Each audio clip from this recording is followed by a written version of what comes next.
In today's video, I'm going to teach you how to add a custom status label on a page in Confluence. Adding a clear visual status to your Confluence pages is a great way to show teammates whether something is in progress, blocked, or complete. In this tutorial, I'll walk you through how to insert a custom status label, give it your own name, and choose a color that fits your workflow. First, open Confluence and either select an existing page or create a new one. If you're creating a new page, just give it a title and make sure you're in edit mode so you can start adding content.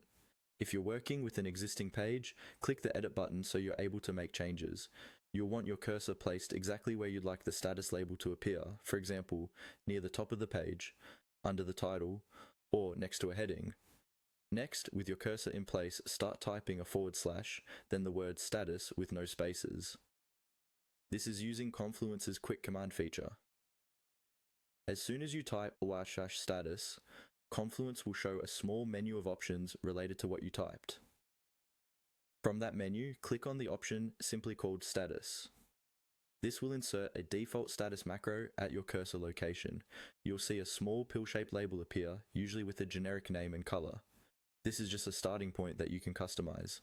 Now, click directly on the text inside that status label and type in your status name.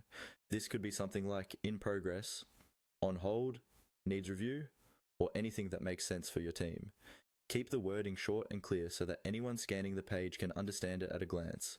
After naming your status, click on the color control next to it. Confluence will show you a small palette of colors. Choose a color that matches the meaning of your status.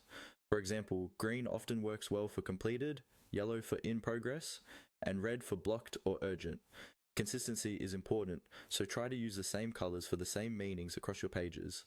Once you've set the name and color, simply press enter on your keyboard.